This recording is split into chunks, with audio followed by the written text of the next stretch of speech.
In this section of the lecture, I'm going to talk about the con arguments on the topic. Now, as I said at the beginning of the pro lecture, it is very important that you focus on and have listened to the introductory lecture. That provides a lot of key context and background information for this discussion of the topic. And second of all, it does, it kind of, as I introduced there, kind of introduce a con framework that really says that you should look at the value of kind of what consumers want and what consumers need, which is low prices and good services. You should really kind of focus the debate on like why these companies are able to provide these low prices and these good services. Now, I'll kind of divide the lecture into kind of defensive arguments, responses to common contentions that the pro will make, and then I will kind of move the lecture into discussion of offensive arguments or why the companies are good. First of all, let's talk about like how to answer the privacy argument.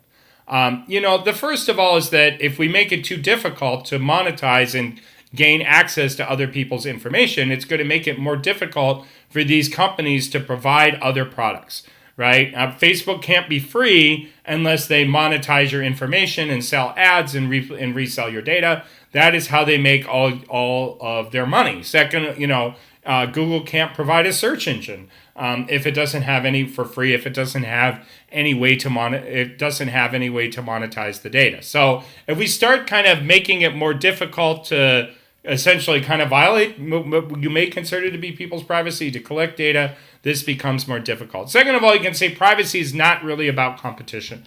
We don't want to kind of start using privacy standards and getting antitrust law involved in kind of privacy disputes, because if we do that, not only is it just kind of generally inappropriate, but then we can start saying, well, maybe these companies cause other problems that are unrelated to the concentration of economic power, or other companies are having problems unrelated to the concentration of kind of economic power in terms of a monopoly. We'll use monopoly law to break up that company anyhow, just to avoid the harm that's being created by the company. This would kind of create, obviously, kind of maybe different dangerous applications of the law. Then third, you can kind of course, debate kind of the relevance of privacy in the first place.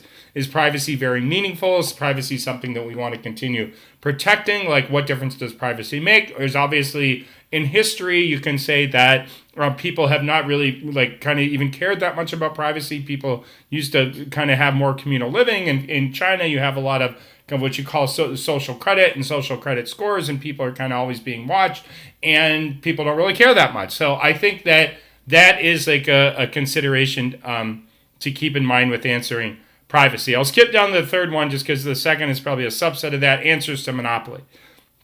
So obviously a critical affirmative argument here is going to be about monopolization and the acquisition of big power. You can say, first of all, there is no price gouging, right? We don't have cases like Standard Oil where they were raising just the prices. If anything, the prices are substantially lower. Second of all, you should look at how you define what the sector is. And I referenced this earlier in the introductory lecture. You can say Amazon is bad because it controls like 50 to 60% of e-commerce, but that's still only 10% of commerce.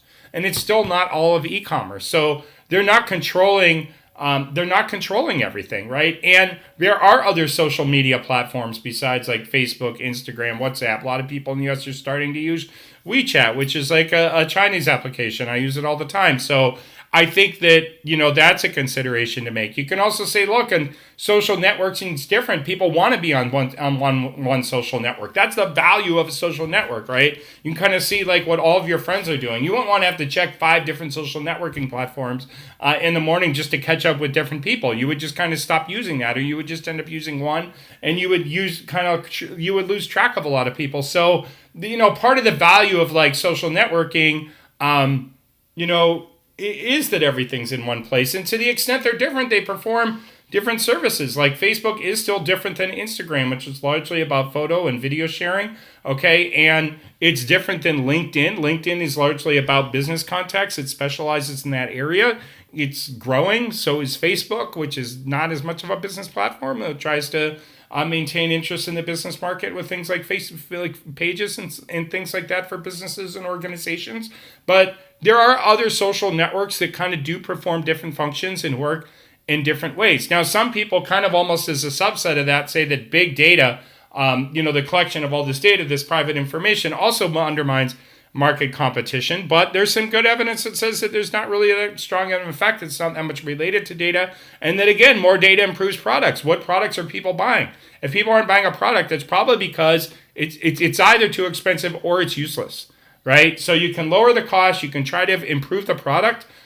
You can then gather data about how people are actually using the product, but also enables you to improve the product, which is something that's very important to each other's businesses, right? So there's also a kind of say a variety of offensive arguments. We can say that businesses do support each other's businesses, like advertising promotes search. I just talked about that. We can say that, look, these online retailers, they've pushed innovation in the sector, right? Like Walmart now also has an online business they may never have had if it wasn't for Amazon. Kroger that sells groceries is doing the things as well. You have other grocery stores like cooperating with services like Fresh Direct or other things for grocery delivery. So there's all kind of, it's not just that they come into this space and monopolize it and control it, everything that they're doing. They also kind of push these other companies to innovate and improve services and products that people want. As I mentioned, it's been difficult for consumers to constantly switch back and forth between online prices. Also, if you have market dominance, one way you can look at this is you can increase prices. But as I said, in terms of an economy of scale, like how many goods are being sold, the more goods that are sold, the lower the price can be. Also, the larger the platform, all right, maybe the more developers want to put stuff on it, right? So if you have a very strong platform like the App Store and a lot of people are using it, then developers of apps want to put apps on the store. If you have a website, maybe you want to develop some apps because a lot of people are using it. If people don't know where to get your apps, if apps aren't in common usage, then apps are not as meaningful, right? If Apple puts a lot of its own apps on the iPhone, then other people start using the iPhone, people start using apps, then they're going to want to use other apps, right? So until you use one app or two apps, you're not going to start using a lot of other apps. So that makes things a lot better. It might encourage investment in startups in a couple ways. Maybe some of these big companies are actually investing in startups because they want to see like how the company does, right? And they want to support it and they want to support innovation. Or more importantly, some investors will invest in a startup because they know that that company can eventually be sold, right, to one of these big companies. So Facebook, like, how do you get $1 billion? Well, where does $1 billion come from? They're willing to give it to you, right? Facebook is willing to give Instagram $1 billion. Facebook have $17 billion to give to WhatsApp, right? So that encourages investment in these companies initially because they can be sold.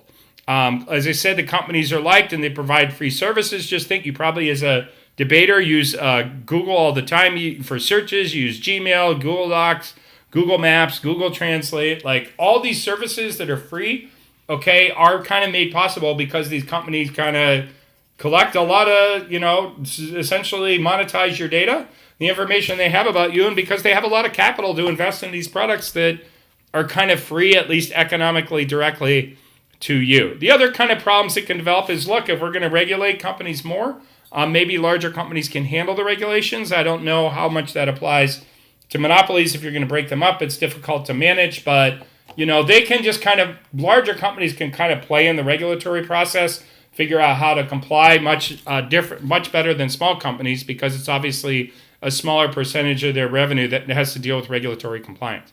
Some people say that if we break these companies up, it'll actually reduce international competitiveness because there are like big other social media companies that are emerging overseas. So in East Asia, you have Line, which is a social media app. In China, you have WeChat, right, which is probably, and some people say could replace Facebook, either WeChat directly in the U.S. or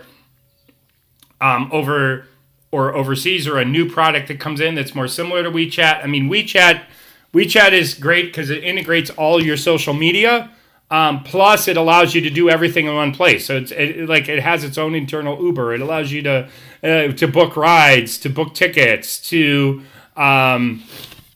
order food, like everything all in one place.